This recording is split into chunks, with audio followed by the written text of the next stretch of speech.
वो बलोच उठ के आपसे आजादी मांग रहे हैं, उनको कहां भेजना है आपने? बताएं, ये कहां भेजेंगे बलोचों को? और आपको स्पेशल एक और बात बताता हूं, इन्होंने खासकर किन मौलवियों को बताया है?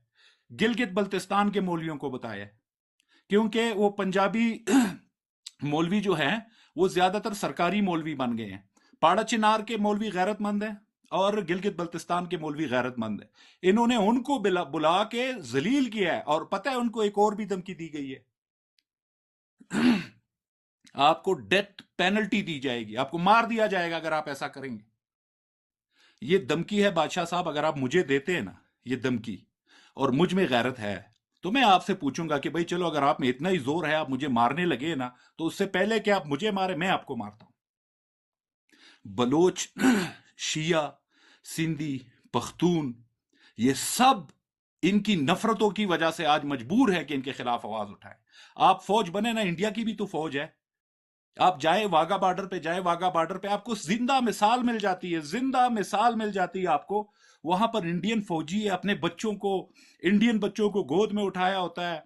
इंडियन बहनें आती हैं, उनके वो बैग उन्होंने पकड़े होते हैं, सबको सलूट मारते हैं, इज्जत करते हैं। जब आप एक ही कदम का फासला पाकिस्तानी तरफ आते हैं, सीधे बैठ जाए, अटेंशन, सीधे लाइन में, वाह क्या ये अपने भेड़ बकरियां रखी हुई है? ये भी इंसान है, मगर डरा के ही आपने हुकूमत करनी है? ये डराने का और मारने का इनका फार्मूला अब शिया बरादरी खत्म करेंगे। शिया बरादरी वाहद कौम है। मैं मजहब इस्लाम में आपको बताता हूं, शिया वाहद ऐसी कौम है जो मौत से नहीं डरती। वो डरती नहीं मौत से। वो देखे उनके बादशाह ने कुर्बानी दे दी, उसके बेटे ने कुर्बानी दे दी, उसके एक और बेटे ने कुर्बानी दे दी।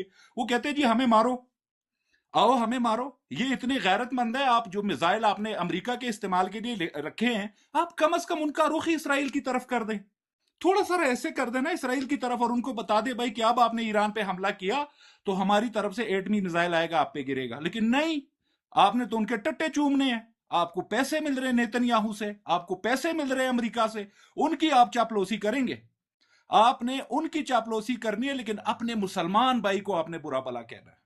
आपने ईरान को वार्निंग दी है बादशाह साहब, आपको शायद पता ना हो, पाकिस्तान ने उसी मीटिंग में ईरान को वार्निंग दी है और शिया उलमा से कहा है कि अगर कल को कोई और हमला करता है ईरान सऊदी अरब पे, तो हम मजबूर हैं कि हम ईरान के खिलाफ लड़ेंगे, कि हमारा और सऊदी अरब का आपस में मुआहिदा है।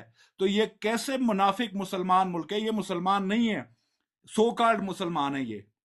अवाम की बात नहीं कर रहा हूं, अवाम बुरा मत मनाइएगा प्लीज। हम जब बात करते हैं एस्टेब्लिशमेंट की बात करते हैं, ये सो कॉल्ड मुसलमान है। जहां पर बियर चलती हो, जहां पर सरेआम